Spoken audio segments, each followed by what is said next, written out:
So this is Classics Cast episode 3, where we're covering various like moe and slice of life type anime, because I'm friends with a lot of people who watch like these kinds of anime. I'm friends with like a lot of moe fags who think that cuteness is absolute, I'm friends with a lot of people who really like slice of life anime and stuff like that. Now, me personally, I'm more of like an action person and more of like basically like an action person, I guess, like an adventure type person. Like I just like when things are cool. Like I like when cool people do cool things. Like my taste in general is just about like coolness. Just give me fucking coolness, right? Give me Spike Spiegel fucking going out into space and doing like space maneuvers, right? Just doing martial arts in space, right? Give me like fucking the devil man fucking up the entire world, right? Give me like an apocalypse. Give me Leon where it's just like cool concepts all the time. Give me Isaac and it's just like this like maximalist like picture of like really cool people making really cool art, That's like the general type of anime that I really personally like really value. Like if you look at my anime list, which is where like I keep most of like my things, like if you look at both the anime and the manga, I have a lot of like varied taste. Like I'm not gonna be like, hey, I only have like one type of taste, because a lot of things I like are like really low key slice of life type things. Because like a lot of things I like are like in that category more so than just raw coolness. But if you look at like the top rated things, it's mostly dominated by just like really cool things. At least I personally that I think are really cool. Except recently I've been watching like less cool things for Classics Cast, I guess. I've been watching like K-On!, for example, which is the first anime that we're going to be talking about. But like last month, I also watched like this slice of life anime in Kobayashi. So that was a slice of life anime I watched, and I really enjoyed Kobayashi. Actually, I enjoyed Kobayashi way more than I thought I would enjoy like Kobayashi. Like, so I've been watching K-On!, and I finished K-On!, even though I kind of watched it in the wrong order. Because I started the second season because it was like K-On! With 2 exclamation points. I was like, okay, wow, K-On! With 2 exclamation points. This is K-On!, right? It wasn't the first season. So I watched 10 episodes of that. And then I kind of marathoned it from the start of season 1 to the end of season 2. And then I watched the movie and the OVAs and stuff. So here's one thing I don't like about K-On!. Here's one thing I don't like about K-On!. And this is the only thing about K-On! that I don't really like. Is the second season's OVA. Because it doesn't have any real purpose in anything, and it just kind of doesn't need to exist. It's just kind of like an advertisement for the movie, and it kind of makes the movie worse too, in my opinion, because the K-On! Movie, great. I love the K-On! Movie, and I think it's great. But then there's the entire fucking thing with the OVA, which I don't really like. But yeah, let's start with season 1, because that's where the show starts, even though that's not where I personally started. So one thing straight off the bat that I really like about K-On! Is the fact that it's never a big deal that they're in like a women's high school, or did they go into like a women's college, right? There's never like this like, because like I'm a romance manga person, right? I'm really experienced in the field of romance manga. I don't really talk about this a lot because there's like romance manga isn't really worthy of being talked about. It's kind of like the sad truth. Like it's worthy of someone talking about it. It's not like a conversation topic, right? Like I couldn't go up to someone and be like, hey, have you heard of all of these romance manga? Unless they're all into romance manga. But like I'm really well versed in the tropes, right? And like the thing with slice of life, it's kind of like a romance anime or a romance manga, except it doesn't have any romance in it. That's the thing I found out about slice of life. It follows basically the same kind of narrative as a romance manga would, because like thinking about it, like it's more like the romance manga or like slice of life manga. I guess that's more the relation, but a lot of the tropes are the same. A lot of like the character behaviors are the same. So one of the more annoying like narratives in romance manga that I personally really hate is like, oh, we're in like an all women's school and I need to find a boyfriend, or hey, I go to like an all boys school, or whatever the fuck. Like that kind of fucking, I kind of hate the narrative. I think that's a really fucking dumb narrative, because it just goes like, hey, like there's this like oppressive system and it's uncomfortable. Here's like this really lighthearted, comforting manga with like this fucking central conflict that's genuine, just like this fucking fascist fucking system that you're under. And I know I've been using the word fascist a lot recently. I know it. I can't help myself, but it kind of is, right? Anyway, the fucking the fucking important thing is that like K-On! Is kinda like a romance manga, insofar as it uses like a lot of the same tropes, except for the most important thing, which is it never makes like a massive point about it being like an all-women's high school. Like, it knows that the audience doesn't really want to see men in the anime, right? It knows that the audience really doesn't want to look at men.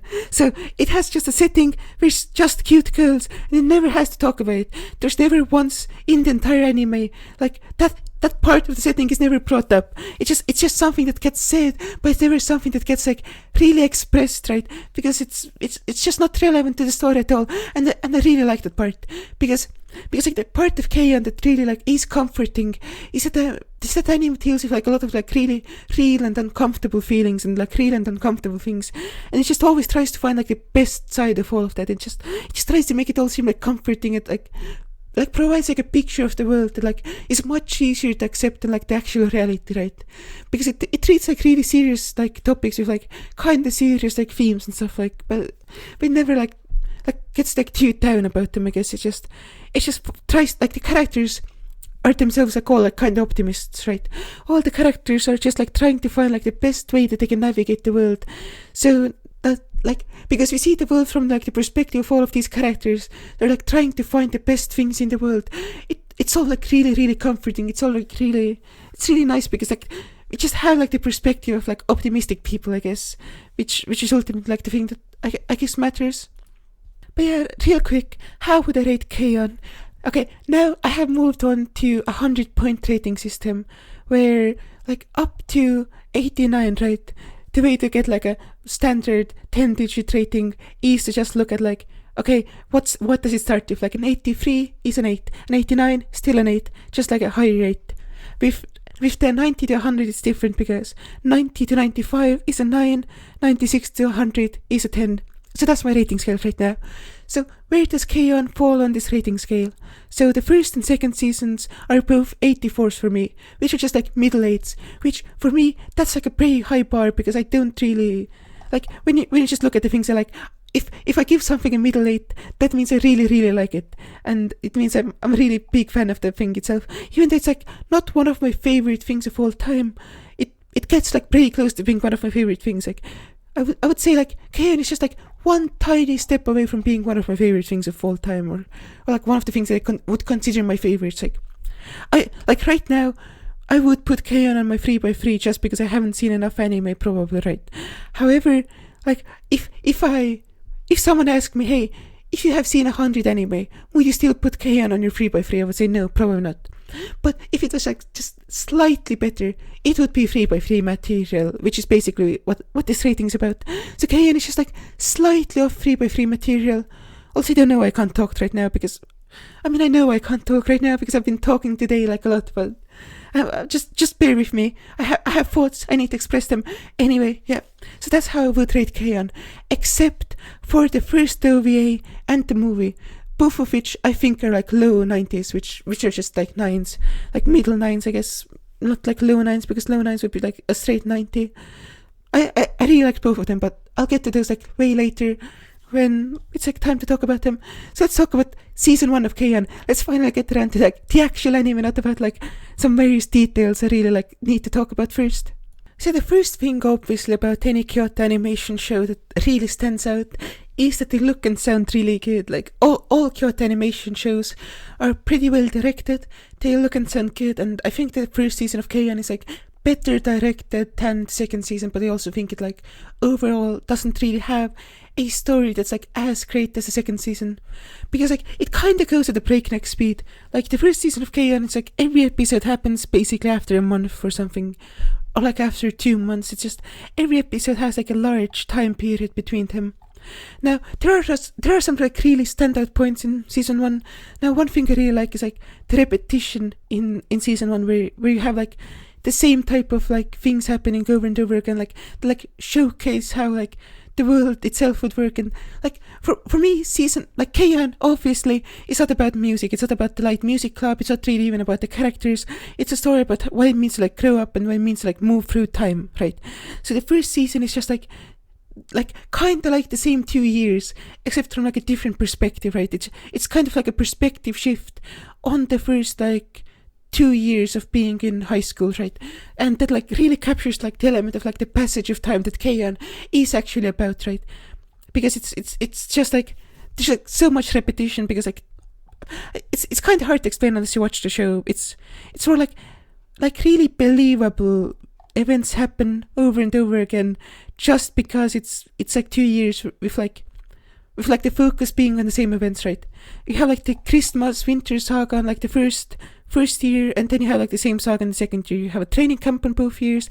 You have the freshman like reception on both years, except in the first like year, the main girls are the freshmen. In the second year, it's Asus, right? And then you also have like other things that are like kind of similar, like they have to study at similar times, right? And they have like the whole shows at kind of similar times. And it's all like really nice. Another part I really like about season 1 is how they slowly get like closer with their teacher, who is the Sawa-chan character, the Sawaka character, who's probably one of my favorite anime characters of all time. I really like Sawaka. Now, another thing that I really kind of want to point out is the fact that like all the girls really, really like music. So like a running narrative through the entire show is that they never practice. Like the Keion characters never practice. Except the thing I really like is that they actually do constantly practice. They just don't practice while they're in the club, right? Because all of them genuinely really love music. So like the first season is about all the characters like kind of learning how to love music more and more. Because all the characters like started out as being like somewhat interested in music, and it just ended up with them like being like really, really, really into music. So what ends up happening is all the characters practice constantly in like their own time, right? Like Yui practices every day. Yui never misses a day of practice. Like the same goes for like Asus, the same goes for Mia, right? This is in canon. Now we don't really know about Ritsu, right? We don't know if Ritsu practices every day, but judging from the events that happen in season 2, we can assume that Ritsu also practices every day, right? Moke probably also practices daily, or at least if she doesn't just like been playing the piano since she was 4, so it doesn't really matter, because all of the characters in Keion really, really like their instruments. They really like the music they make, and so it's all about like it's not about practicing together, because they can play together perfectly. That's like the huge plot point, because like alone they can't really play that great, but like when they play together, they're like in sync. They have like they have like a unified vision or whatever. That's like the point.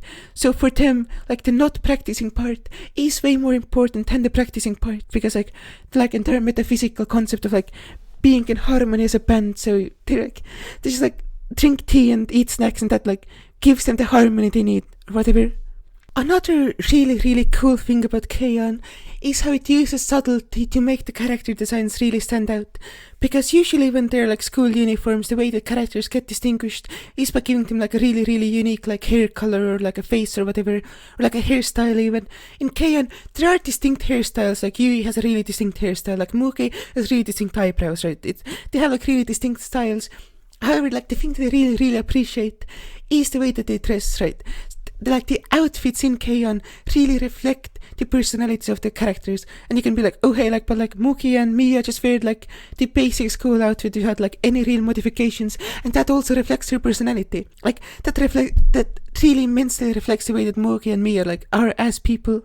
Now, both Yui and Ritsu have something that makes them stand out, because they're like the people who do want to stand out, because like that's also reflected in their instruments, right? Ritsu is the drummer, who is the like most like important instrument for like keeping the band together, and like the most loudest instrument, I guess. And then Yui is the lead guitar / vocals, who's just like the frontman, right? So both of them who are like have like these standout personalities, who like really, really do want to stand out. They have like a more distinctive appearance. Like Yui has her tights, right? Yui is constantly wearing like black tights, because that's just her style. That's what she's comfortable with. And Ritsu is like this tomboyish person, so Ritsu has like constantly like this loose outfit where she doesn't like follow the regulations, and just has like her like jacket open and her shirt untucked, right? So it's like really, really nice to see like how the characters' personalities are just like perfectly reflected through their outfit choices, because it's just something that most anime doesn't really pay that much attention to. Because like if you have like a setting where like the outfits are restricted, you either have to like go with like a really distinct outfit, or you just have to go with like just like some really like subtle hair colors or whatever the fuck you want to like do. But like no one really has, I haven't ever seen something that's like managed to like capture the essence of something like as subtly through outfits as Keion does, I guess. So that's another thing I really like, the character designs, or rather the outfit designs, I guess. The character designs aren't really anything that special for me because I'm not really into Moe. I can't really feel Moe in the same way that like a lot of other people can. I don't go like, hey, these are really cute girls. I just go like, hey, these are like characters that are like pretty cute, but like I don't really get like that visceral reaction that a lot of people get. However, if I had one complaint with Keion, it's it doesn't really focus on music enough, because I would enjoy the show a lot more if it focused on the music way more, because I'm actually kind of really interested in like the music aspect of the characters and how the characters approach music, which is why I really like the OVA like for the first season, which is why Livehouse is one of my favorite things in Keion, because it just deals with like the music aspect and it puts the characters that have been like perfectly set up before, like we know what the character's about, we know how the characters act, and it gives them like an actual show and like puts them in like an actually demanding musical situation. And what do the characters do in that situation?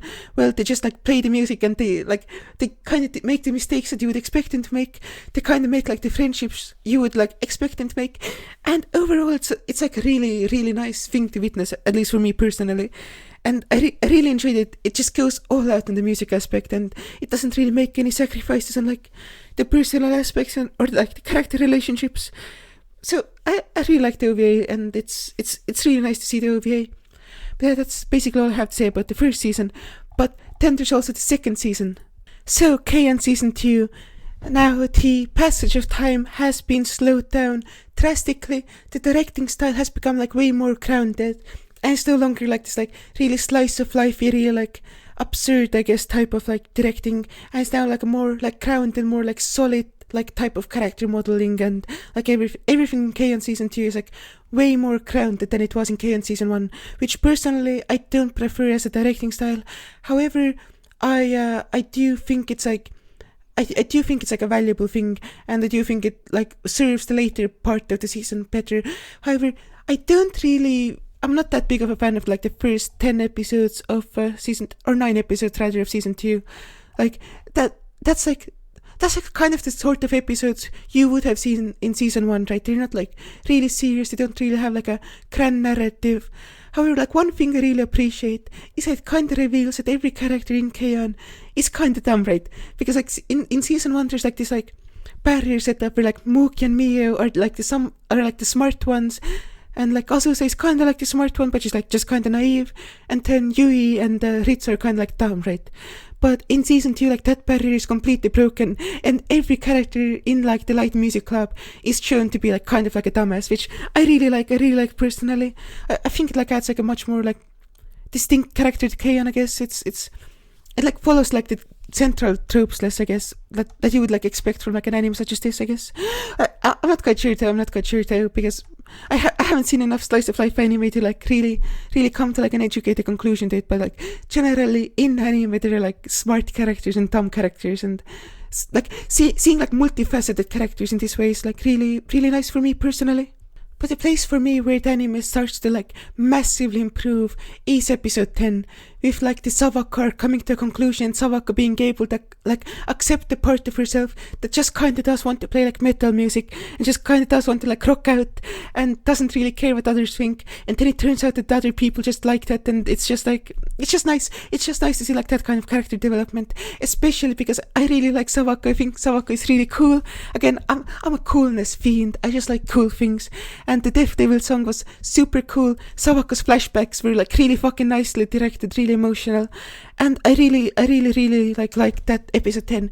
And then episode 11, also a great episode. Oh, also Tonchan, best part of season 2, cutest character in the anime. Tonchan, ridiculously cute. I wish Tonchan had more screen time, because Tonchan super fucking cute. I'm like fucking Azusa in my love for fucking Tonchan, because Tonchan super fucking cute. I fucking love Tonchan so much. But like then it takes like it gets like another massive step up with like the fucking summer festival episode, where it's just like it's just like it explores the way that the characters love music even more, and it's really nice to see the characters like just loving the music. And then you get like this like super trippy episode of like Azusa just like hallucinating all the time or like falling asleep basically, but it serves the same narrative purpose, and that's a really cool episode. I like that episode. And then you get one more of these episodes with like Ritsu and Tsumugi just hanging out and doing like normal summer type things. And there's the infamous Mugi stealing the strawberry scene, which is the funniest scene in the anime. It's by far the funniest scene in Keion. That was like really fucking hilarious. The marathon episode was kinda dumb, I didn't really like it, and the next episodes are also like not the best episodes.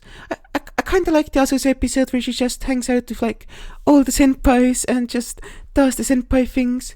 But like the next arc after that, before like the school graduation arc, I don't really like that too much, because like the acting arc and other stuff, I'm not really about it. That doesn't really like jive well with me, because I don't really like the Mia bullying scenes. I don't really like when Mia gets bullied. But when they like finally get to perform and graduate and all that stuff, that's just really like emotional thing for me, because it's supposed to be like this really emotional thing where like the Keion girls like finally are like growing up and like have to grow up, because like they're pretty immature. All the Keion characters are pretty immature. Like they're not like, they don't act like adults, aside from like Ui acts like an adult. Also, kind of wants to act like an adult but doesn't know how to.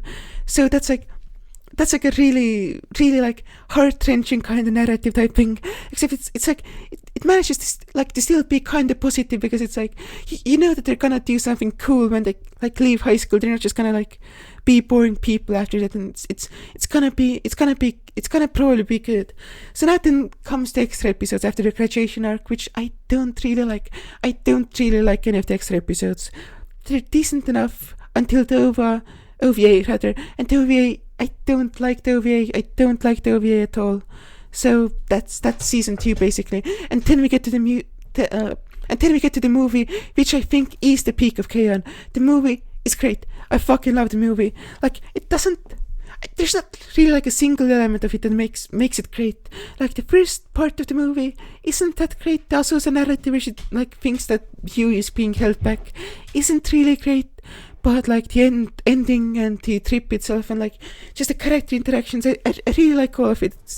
It's really atmospheric, I guess. It really conveys like the idea of how the characters would act in the situation. It has the ability to put them in like a situation that's really cool and like different from their like usual setting. And I really, really appreciate that the characters are like removed from the setting they would usually be in, and the characters are like in like a foreign setting, and like literally a foreign setting where they're not really comfortable and they have to navigate it. And it just has so many cool moments too. It has so many cool moments. So the movie I think is the peak of Keion, and I really like everything about the movie.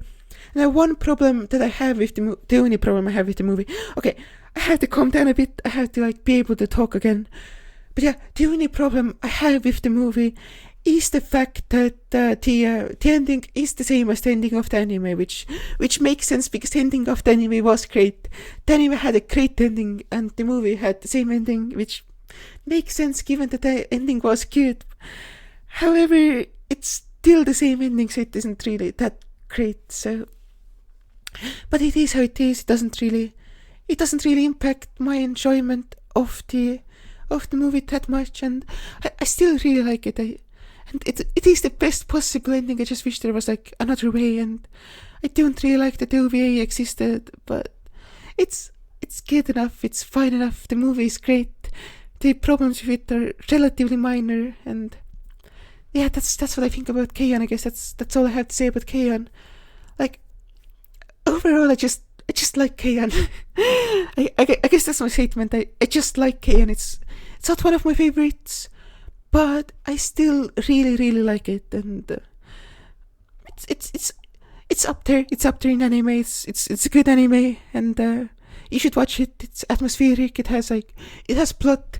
It's not Hidamari Sketch, right? Hidamari Sketch doesn't have a plot. Keion does have a plot, right? It's like this really nice narrative about how time moves and how people deal with the movement of time, and makes you think about like how time moves in your own life and like all the systems in your life that are like related to time.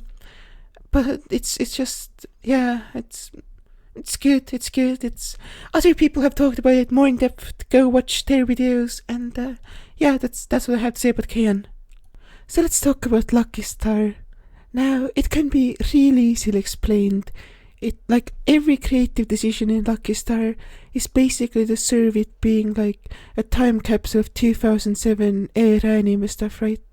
So like the first ending is just like various renditions of Konat, I think, singing like popular otaku songs at the time. Then the second ending is, I think, the creator of Lucky Star or something, just singing various otaku songs. So it's just like, it makes sense because that's like what was popular at the time. And the main character, Konata, is also just like hip and hop with like the otaku trends and stuff. And a lot of the anime also revolves around Haruhi, which I've watched before for the classics cast, so I'm woke the Haruhi. I know the Haruhi references. It would actually be kind of weird to see Lucky Star without ever having to, like, seen Haruhi before. Like, I don't know what kind of experience you would have, because it so heavily relies on having, like, the audience having seen Haruhi, which is a completely reasonable assumption, because if you were watching like a KyoAni anime back in 2007, the chances are that you had definitely seen Haruhi before. But I'm just like thinking about like a kind of person who experiences Lucky Star without knowing about Haruhi, and it probably would not really work. Now, another really cool thing about Lucky Star is that like the references it makes, like it's a reference-based anime in large part. It makes a lot of references, but the references it makes just make you want to like figure out what the source material for those references are, and make you want to check out that source material, because it's just like it's kind of hard to explain, but all of that stuff just like invites you to explore it, I guess, is the best way to describe it. Like Lucky Star wants you to be like more involved in the anime community, or like the otaku community in general, because it just makes like it makes like the anime community seem like cool and like underground, I guess. So it seems like that was the entire like narrative about the Comic Cat in Lucky Star, because like when like Comic Cat is presented as like this like arcane and chaotic event, basically, like Comic Cat is presented as like this like ritualistic endeavor where every participant creates something great for like everyone else involved. Now, like this could have been explored more once the character who's like Yuria got involved in the story, but there was never really an arc to explore that. And the Lucky Star in itself could not really continue in its like current form, because it basically ends with the characters being about to graduate. But yeah, anyway, it would have been cool to see like that aspect explored more, in like the entire community aspect in like a more tangible way, instead of like a less tangible way and like more abstract way, because it's basically explicitly stated that the goal of the anime, like during the Comic Cat episode, that the goal of the anime is to like make people understand what the spirit of like otaku culture is, and make people understand that they like should want to be involved in it, and they should not like view themselves as customers, but rather as participants. Even though Konata like is like a massive customer, like there's a lot of jokes about Konata just buying a lot of stuff, because like that's just the otaku culture in Japan, like you buy a lot of stuff. So even though Konata is presented as just like being a massive customer, the anime states that it's not just because she's a customer, right? It's not that she's a consumer, she's more of a participant, but being a participant just involves consuming and collecting, because that's just kind of the spirit to just like have like redundant copies of things, just collect everything you like to have. Now, one thing I didn't like about Lucky Star is that Kagami never got challenged on anything. Like, I know it has a narrative purpose, and there's no way to, like, make Kagami get challenged and have it make sense, because Kagami is supposed to be the reactive character. Like, Kagami is supposed to react to the things around her, because she's, like, the normie in the scenario, even though she really isn't the normie, but she's, like, she has the values of a normie, and she's, like, supposed to be, like, the straight man for like the other Lucky Star characters. But I really wish that she had gotten challenged more, because when she just says things like, hey, that's like fucking Konata spent like $200 on like comics that she wanted. And then Kagami was like, hey, that's a lot of money to spend on comics. Why do you not understand that that's a lot of money? Even though that's Konata's hobby and that's like the thing she wants to spend money on. Or where she goes like, oh, you could like put that passion into school, even though like it's like schools and hobbies are completely different. It's like, I just don't like how she never gets challenged for kind of being a shitty person at times, like, because she's supposed to be like the decent moral person, and Konate is supposed to be like the dirty otaku who doesn't know how things work and doesn't know how like society works, even though that's completely not true, right? But I just wish that Kagami had got challenged in like various places for like doing what she does. So what's my score of Lucky Star? I would give it an 87. That's just the thing that I have to say, like what my score of the anime would be.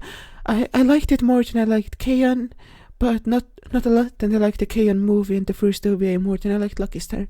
So that's basically like the bar for Lucky Star. Now, the one thing is the OP of Lucky Star is probably the best OP I almost always skipped. So why did I skip this OP even though it's so good? Like, the Lucky Star OP is so fucking great. It's like one of the best OPs, but it's because it's incongruent with the anime itself, right? The OP in itself is really fucking great, but when I just want to like chill out and watch Lucky Star, I don't really want to like go through the OP that's just like pretty chaotic and offbeat and high tempo. So that's kind of one problem I had with the show, I guess. But like, I can just skip the OP. I can just be a filthy OP skipper and just skip the OP even though I like it. It doesn't really matter that much. But yeah, it's overall I think it's like a really great anime, especially in like hindsight, because it still captures like an existent mentality, but it's just like from a different time period where like the commonly accepted values, I guess, were different. And it's just like, it's just a really interesting thing to watch. Like, it's not really funny. Like, none of the jokes in Lucky Star are really funny to me. But it's just, I don't know, something about it's just so interesting. Like, you can be like, oh, nothing happens, it's not funny. Like the girls aren't that cute. The girls are kinda cute. Like, not that kinda cute. But like, again, I'm not really into that kind of character design at all. But it's just, there's just something about it that just makes it so endearing. I think it's probably because it's like the author telling their own life story. Now, one kind of insane thing about Lucky Star is how heavily I relate to Konata. And this is not just like some people say like, oh, I relate to Konata so much. I'm like a lolly, but like I'm also like a badass otaku who doesn't give a shit, right? I don't mean it that way, but I mean like the specific attitude of Konata where she just doesn't need to study, she can just get by, and she just like, all she wants to do is make money so she can like spend more money on her hobbies, and like staying up all night to play video games and then being tired at school and never caring for school in that way, and just like completely dedicating yourself to just like complete like otaku type shit, like. And like the specific attitude too, which is not like a punk attitude, right? It's not like a bad boy attitude, I guess. It's not like a what's the Yankee attitude, right? Konata isn't a Yankee. It's just like this completely irreverent attitude towards the existing systems, because she just wants to accomplish the things that she wants to accomplish in life, and doesn't really care about like the overarching social systems. But it doesn't make her like go against those systems necessarily, but rather just do whatever she wants and just be completely ambivalent to those systems. And that's really like a lot of like how I myself acted when I was like in school, and also like the like autistic thought processes about like categorizing things and collecting things are also like things that I can really relate to when it comes to Konata. And like the general drive to again, I don't relate to Konata anymore, rather I should have clarified that. But like back when I was in school, which was 4 years ago, I was really like Konata. And because like right now I don't have this, but back then I used to have like this like a real desire to be like involved with like communities and like capture the spirit. And right now that mostly like disappeared, because like the communities I cared about disappeared. But that's not really like something that I need to go into like and get in depth about, because it doesn't really matter in that way. But I really do relate to Konata, and I have lived the Konata lifestyle where I was just like going through like autistic things with my friends and just like playing MMOs all day. And yeah, it's just, Oh, another thing I wanted to talk about is like the comprehensiveness of the like overview of otaku culture is why Lucky Channel is involved, because Lucky Channel in itself is just like an uncomfortable experience where you just see how like this aspiring seiyuu who just has to work like 2 other jobs just constantly gets mistreated for absolutely no reason, because like the woman who is doing like the segment if just has like a power complex because he's just more popular than her, and she can't stand it. Like that's such like a great feature of Lucky Star in my opinion, because like it captures a holistic view of the industry, right? Because it's not just like the fan perspective where everything is just like nice and you can just consume and you can participate, right? But like captures like the industry itself, which is like very cutthroat and competitive, and there's a lot of conflict within it. So you just see like this guy just over and over again just get harassed and just try to work within the system, but like the specific norms and ways that the system is set up don't really allow him to like properly ever express himself, don't allow him to like combat like the harassment he's facing, and just shows how like even though like being a fan of anime is cool, actually being involved in the industry has like many downsides to it, and it's not like a perfect thing. And like that also like really captures like the entire spirit instead of just like presenting like this really like selectively like shown like positive experience that the characters have with like otaku culture and anime in particular. I also like how like all the characters like get revealed to be like actually really into otaku stuff over time, because like at the start they're kind of like presented with this image that like, hey, Konata is like this massive otaku, while the other characters aren't really that massive otakus.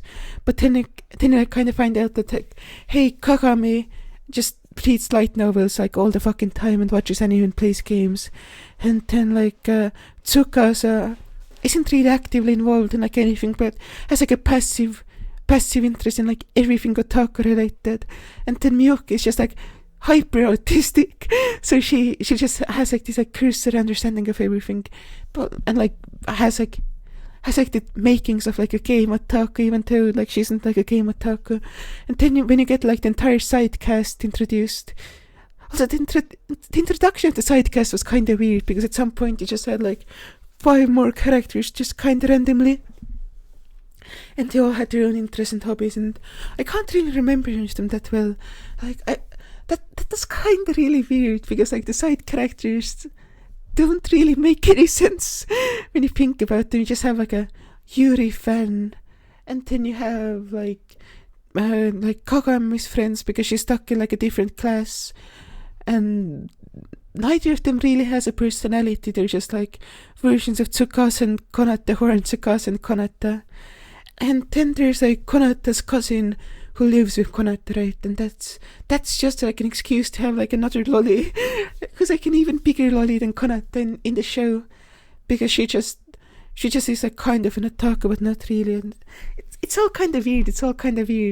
Like I like the teacher, I like the older cousin, I like the Konata's cousin, like younger cousin's friend, because I think Konata's younger cousin's friend, I don't remember her name right now, but yeah, I think the green-haired girl is really cute, and I really like the green-haired girl, and yeah, I think she's cute, and I like the older cousin. I really wish we could have like a longer arc with Konata, because like we never really explore like Konata's mom and that kind of stuff, and I'm not really that big of a fan of that, because I wish we could have spent more time with her, because she seems like a genuinely interesting character, but I guess you can't really spend like that much time with like every possible character. But yeah, also Konata's dad is really cool. I like Konata's dad. I would be friends with Konata's dad. Another thing that I thought was really cool was like the school trip arc to Kyoto, because like one thing that most anime don't really tackle when it comes to like Kyoto trips, because it's like actually like a really common trope in anime that people take like a school trip to Kyoto, but like it was nice to see Kyoto in like a different light, because like I've seen all the like landmarks of Kyoto in different anime, right? It's like that's been done a million times, because like that's probably like a common Japanese experience or whatever. Like over here we have like destinations for school trips that are like super common, so that you could like make if you had like an anime industry over here, you can make like specific arcs about like specific school trips, because that's just what most people know. But like the Kyoto school trip that no one mentions is how many anime studios are based in Kyoto. And then Konata just went to like look at all of the anime studios, which I thought was really innovative. And I don't know if it was innovative because I haven't seen enough anime to see if it was actually innovative. But I think it's like a really unique thing that I haven't seen before, and I thought that was really cool to see. Because like, again, like that feeds more into like the idea that Lucky Star is like this comprehensive overview of like the anime community back in 2007. Now, one more thing that I thought was really cool is how Konata has a really masculine taste in like anime and games in general. Like, I know realistically this is to make like the audience more able to relate to Konata, because the audience is more likely to have like a similar taste in anime and games, because the audience is going to be mostly male. However, I think that makes like Konata like a really interesting character in itself, because like it creates like this like really cute level of incongruency between like her appearance and personality, and I think that's cool. I think that's really cool. But yeah, like overall, I also really like the aspect where like Lucky Star comments on things that most people like would think about passingly, but like not like think too deeply about, and then it just like takes everything to its like logical autistic conclusion and just like follows through on all of like these thought patterns and common experiences that most people like would at some point like think about or have. Like the scene where the girls discuss how they eat various foods is something like that I would really think, but I wouldn't really verbalize in most cases, you know. And that's really true for like a majority of Lucky Star, I guess. But yeah, overall, I really like Lucky Star. I appreciate I like, even though it's like not completely like my type of show, because my type of show doesn't tend to be like a slice of life movie show, so it's not one of my favorite anime of all time, but I really like it for what it is, and it might be like my favorite like slice of life anime. Maybe I'm not quite sure on that, because I haven't watched enough slice of life anime to be like completely certain about it or anything. But I just know that I really like this anime, and I would highly recommend it. And yeah, overall, that's basically all I have to say about Lucky Star. Watching Hidamari Sketch was kind of an ordeal. The anime is around 60 episodes long, and I watched the entire thing in around a week, so I spent like 3 to 4 hours a day watching Hidamari Sketch on average, and that's with like 2 days of a break in the middle of that week. So I've spent a lot of time watching Hidamari Sketch recently. I've spent a ridiculous amount of time watching Hidamari Sketch, and I have a ton of opinions on it. Now, first of all, this is the reason why Classics Cast is late, because I just could not finish this anime in time, because it just took a while, and that's just how it goes sometimes. And I had to take the break. That's mostly why it took like this amount of time. I would have had it out by like the 1st of August or the 2nd of August if I didn't have to take the break, but as things went, I had to go and take the break. So I've just been watching this anime a lot.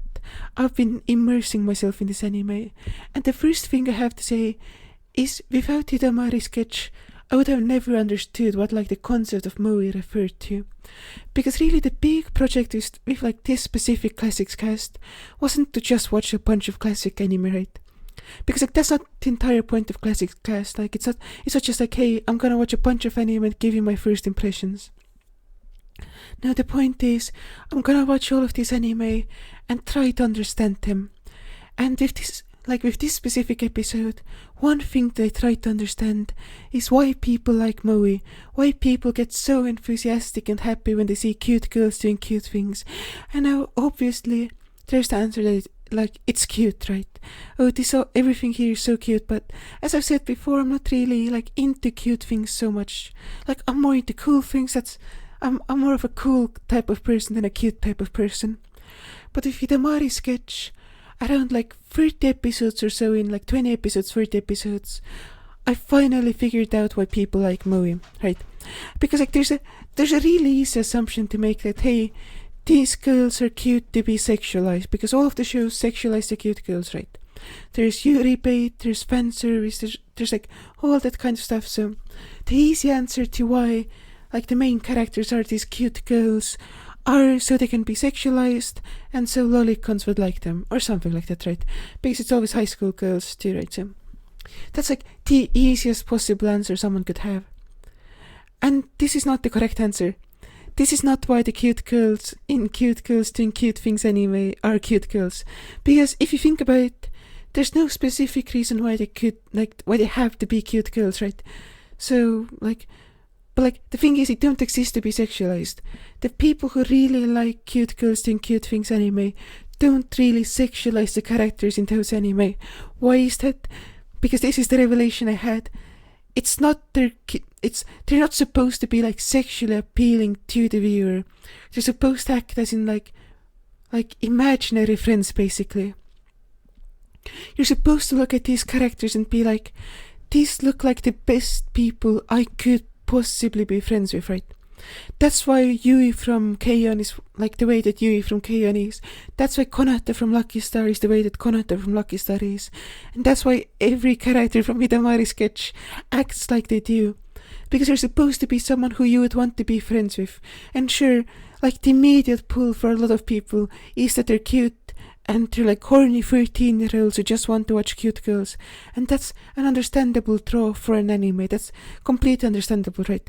But like the refined appreciation, I guess, the true like moe feeling that emerges is entirely a product of this like other phenomenon where you just keep looking at these characters and being like, it sure would be nice if the people in my life interacted with me in this specific way. Because these shows, like, the main selling point is that these shows are nice, that these shows are nice to look at, these shows are nice to watch, and they give you nice emotions, right? That's the point of Cute Girls Doing Cute Things. It's to make you feel nice, and make you feel like, even in like an imaginary way, not like a real life way, friendship is real, and you could experience it, right? And it's kind of like I guess like an immersion type thing, where immersion is kind of really important because you have to get into the mindset where you can like relate to the main character and be like, if I was in this environment, would I too be feeling these things? Would I too be like experiencing kindness? Would I too be like having friends in a situation where I really need friends, right? But like that exploration can be better left to someone else's. Like, again, I understand moe now. I can just like completely turn myself into a pea zombie and be like, okay, cute girls, beam them please into my brain. I don't need any more right now. I have become one with the moe. I have understood moe. I have reached enlightenment through moe. But I'm still not the best like moe person. I can't fully explain the depths of moe. I can just explain the most surface level, which is that like cute girls in Cute Girls Doing Cute Things Anime are imaginary friends. But now that that's out of the way, let's start talking about what makes Hidamari Sketch unique. The first really interesting thing about Hidamari Sketch is how consistently it keeps getting better. Now, I'm gonna convey this through my ratings of the various seasons, right? The first season is an 83. The specials for the first season are an 85. At this point when I was watching this, I was like, yeah, this is a good show. I really like this show. I enjoy everything that's happening. Then it's Hidamari Sketch X365. That's an 88. The specials for this got so much better than the base show. So they were 92, right? So I really enjoyed that too. Then Hidamari Sketch X Hoshimite, the 3-star season, right? That's the next season. Ended up being an 89 for me. So it was getting really good. It was getting like really incredibly good, right? So it was like, okay, this is truly like a special show. This is something I'm starting to really enjoy. Then there was like the Hidamari Sketch XSP, like the specials, another season.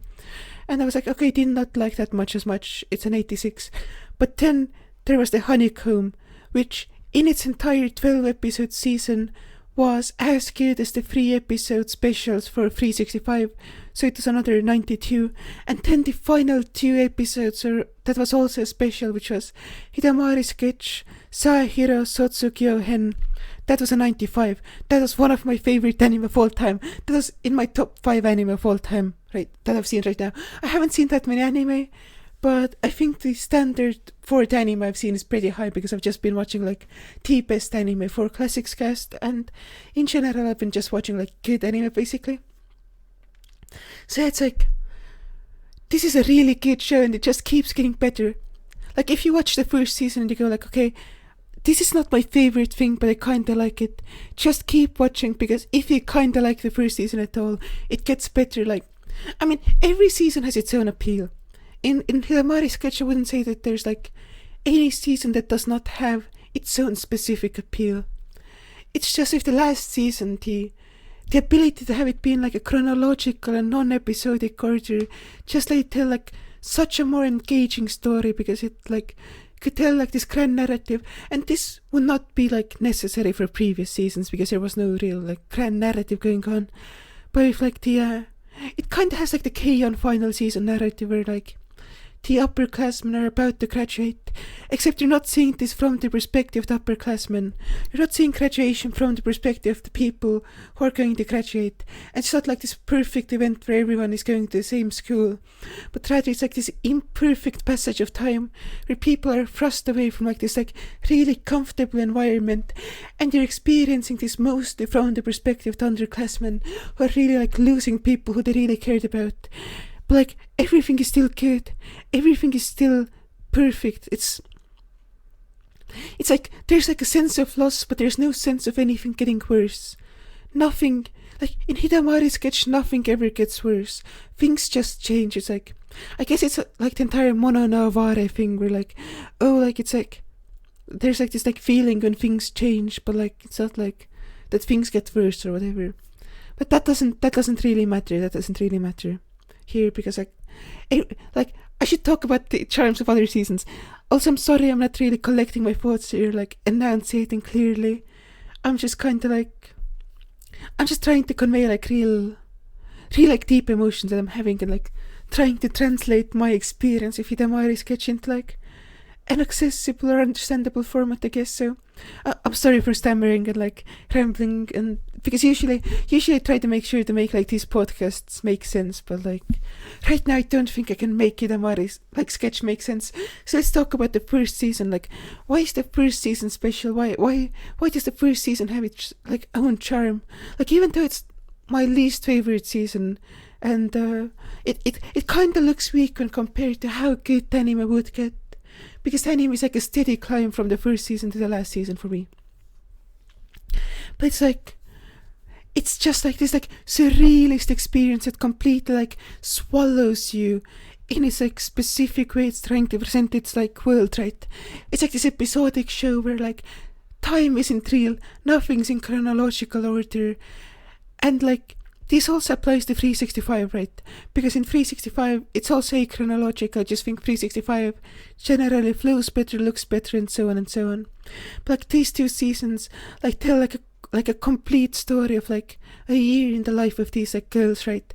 Except you just keep seeing fragments and pieces appearing, and then you get to like put them together. You get to see events, the reference in other episodes, and then you get to like, and eventually just like get to know these girls, right? Because the point isn't to tell like a comprehensive story. The point is to make the viewer familiar with these girls, right?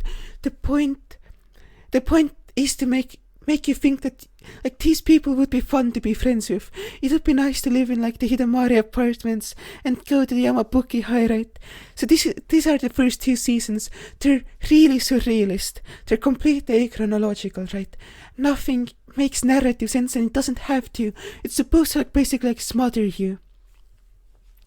Like this continues throughout the entirety of the show, obviously, like the feeling that like the show is just trying to like pull you into like its like environment and just completely just smother you with like positive emotions. Like this continues throughout the entire series. But like in the first season there's like no plot, there's like no development at all, there's no chronology, and the same with the second series. So it just like intensifies that feeling immensely. But like again, it's not as good as the later seasons.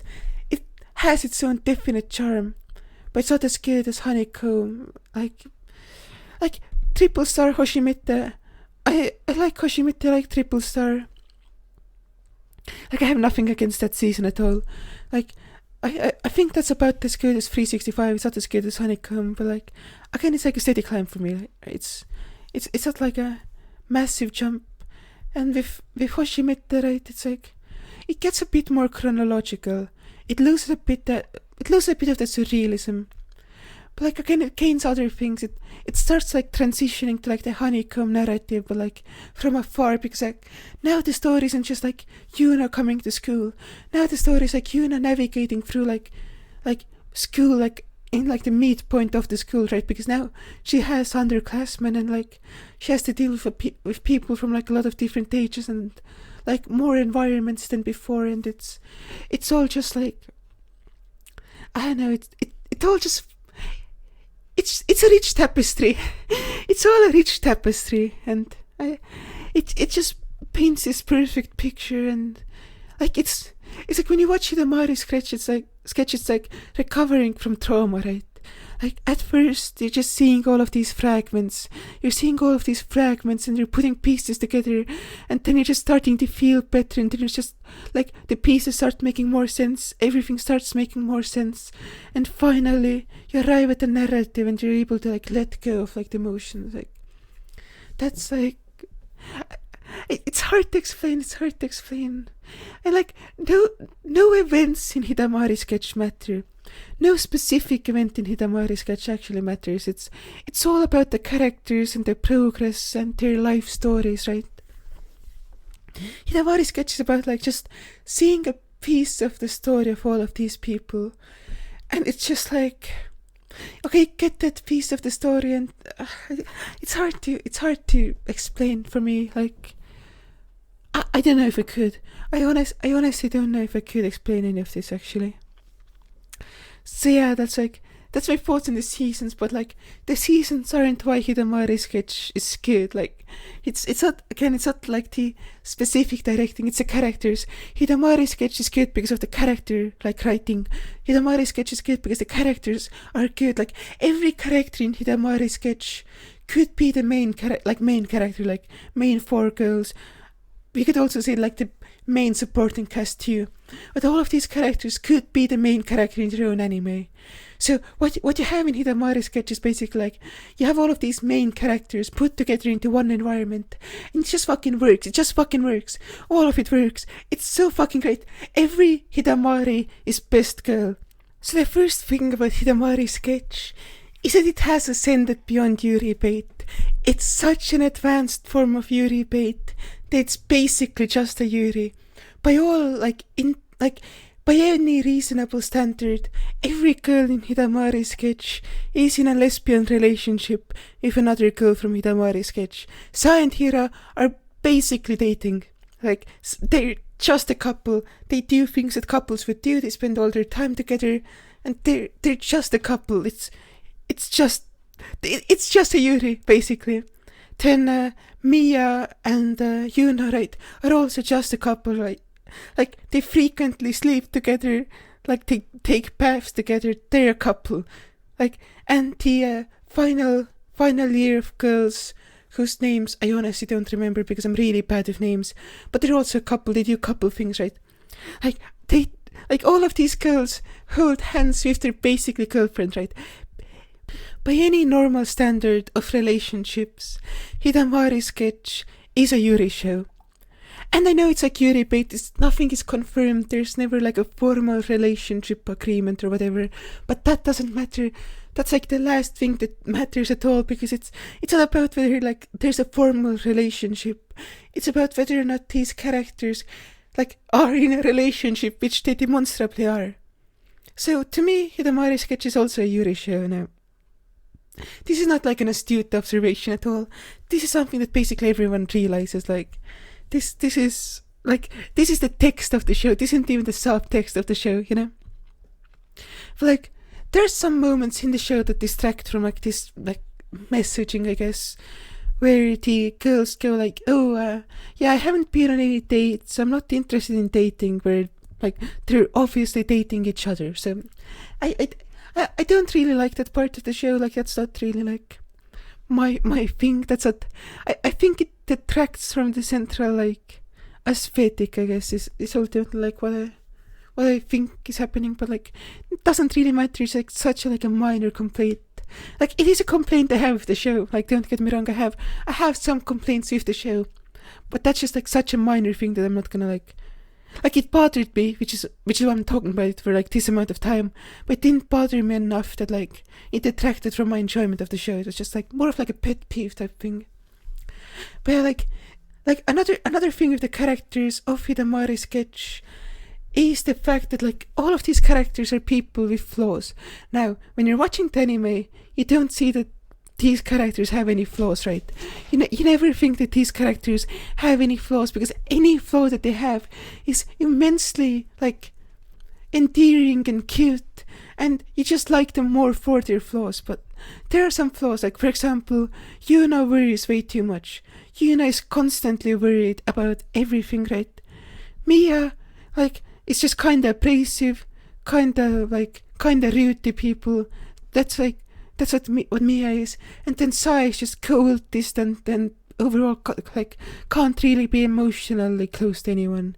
And Hira is just kinda like just a bit neurotic, right? Hira is just a tiny bit neurotic.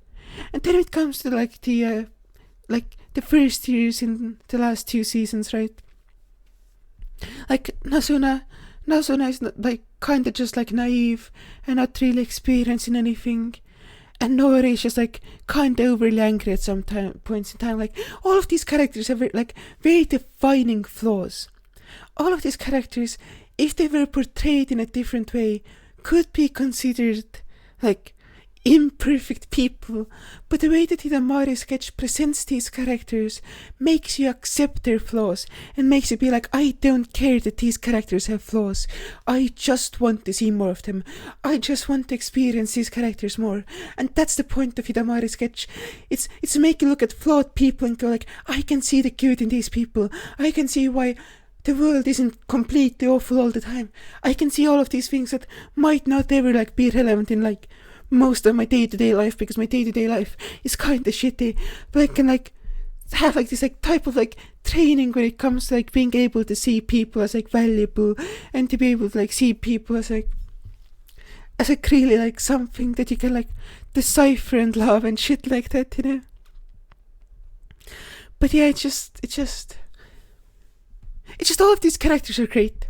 Like, the characters in the Hidamari Sketch are generally unparalleled by like anything else, and it's just like there's this like recurring theme in the entire anime that like Miyako has like a bunch of cats that just like her, especially like this one cat, and it's like the cutest thing ever.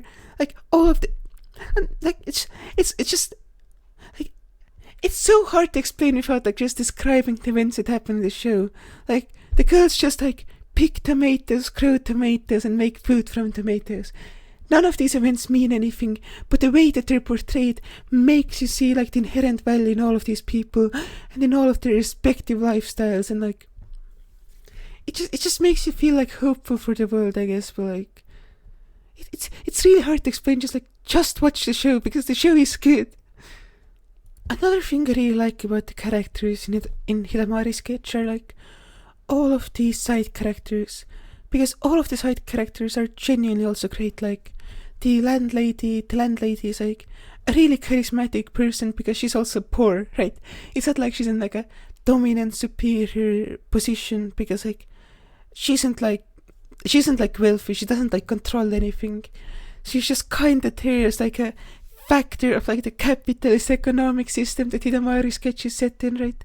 It's like she isn't like an immoral actor, she's just a person who's also like struggling, a person who can't like afford the things that she needs in most cases, until like the apartment complex has 6 people residing in it, and at that point she just kind of like does what she does. I really also like the arc where she has to like quit smoking, and she constantly just keeps trying to quit smoking, because it's like, I think she manages to finally quit smoking. Like, it's a character development. It's seeing someone struggle and have like less of a problem with it, and like at the end she just decides, hey, I like drinking and I like meat. And it's just like it's like the simple material pleasures that you can get from like all of these like unhealthy substances or whatever. Like I could be like, oh, this character represents all of these vices or whatever, but I don't really think that's accurate. I think the character just represents like enjoying some degree of indulgence. And I guess this applies to like all the characters. Like Hero is constantly like having a problem with her weight, right? Hero is like slightly chubby and wants to be skinnier, and there's like this entire diet arc in the first 2 seasons, but like that doesn't really matter. Like what matters is that eventually she just slowly starts getting over her own like neuroticism about food and just goes like, okay, I just happened to gain some weight, but it's not like a big deal, right? And it's really nice to see like characters becoming like more comfy, you know? Like Yuna starts out being like really insecure about like her position as like this short, like young person, right? Who's always like afraid of things, like to like an extent that isn't quite normal, right? And by the end of the show, she's like a reliable upperclassman, right? She has assumed the position of a completely reliable senpai, right? Miyako was always comfy, right? Like there's nothing that Mia really needed to like be comfy. She just was like, okay, I have friends now and I don't have to worry about eating and sleeping and fixing my things anymore. That's like Mia's arc is just kind of like the person who's struggling with finances, but like that's not really like the point of the show. The point is that Mia can solve all of her problems, and like, yeah, but like the most interesting part for me actually was Sae, because Sae doesn't really focus on her like internal struggles. I just bit my tongue. There's no like great character arc that Sae has to overcome, right? Sae is probably the most flawed character, right? She like doesn't have anything in order. She needs Hira to basically survive. She's kind of like this like cold person who's completely absorbed in like just writing her novels, right? And she can't be self-sufficient. It's impossible for Sae to be self-sufficient, but she's also like cold, she's distant, she's alienating. So Sae's entire like character arc is becoming like comfortable with like being around other people. This starts with Hira, right? Everything in Hidamari Sketch starts with Hira, like it's like this constantly expanding bubble of positivity that just emanates from Hira. That's Hidamari Sketch. Now Yuna is a compliment. Yuna is the amplifier. Yuna just carries the energy, right? But like Hira was the first person who like took Sae and was like, hey, I'm going to be friends with you. I'm gonna value you. You're going to be an important person in my life. And then Sae was like, I can accept this, right? And then over the show, Sae has been able to accept more and more things, right? Sae has been able to accept her relationship with her sister, because she had like this entire like guilt complex, because she got to do the things that she wanted to, and her sister also wanted to be mature and do mature things, but her sister just wasn't the type of mature person, right? Her sister could not move out and start writing novels. That's not the kind of person who Sae's sister is, because Sae's sister just kind of like wants to do fun things and have fun, and like she's reliable. Obviously she's more reliable than Sae, because Sae is just like hyper focused on like the things that Sae needs to be focused on. But Sae's sister is still like a really reliable person and a really nice person, but she just doesn't really like, she acknowledges that she doesn't really like need to do all of these mature things, that she doesn't like need to be the most mature person or the most independent person, and yet like she still has time. She doesn't need to be the same person that Sae was. And like the other arc that actually really appealed to me personally was the Natsume arc, and I'm so glad this got concluded, because I was afraid that the Natsume arc would not get concluded, because Natsume is this like girl who's a big fan of Sae and a big fan of what Sae writes, but she, like at some point she had like this idea that, hey, I cannot be friends with Sae. It is impossible for me to be friends with Sae. So she just kind of got like bitter and jealous and like tsundere, like literally just tsundere, basically. but like as a tsundere arc should go, at the end of the anime, they were friends. At the end of the anime, Sae and Natsume could finally be good friends and agree to keep in touch and hang out. And like the only barrier between the two like was just that they ended up in different classes by the luck of the draw.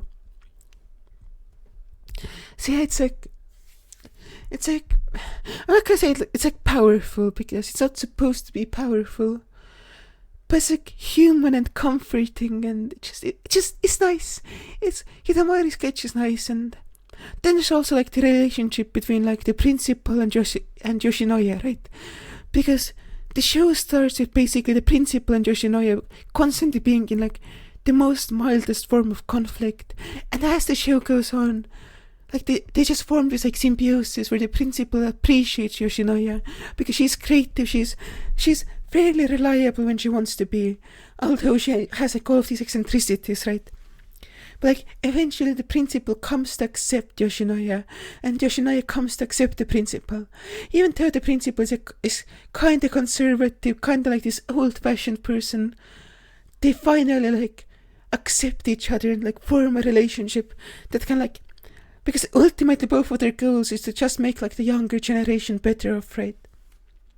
So they can form like their symbiosis, they can form like their connection, I guess.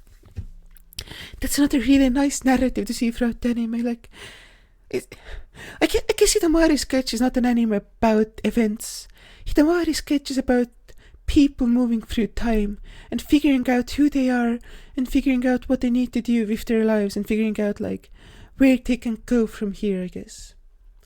So yeah, I mean, I think those are all the thoughts on Hidamari Sketch that I immediately have available. Yeah, it's really good. It's really good. It's a fantastic anime. You should watch Hidamari Sketch. It's genuinely great. And yeah, Classics Cast number 4 coming out whenever it's coming out. It might not be a monthly show anymore. It probably will. I'm not making any guarantees though.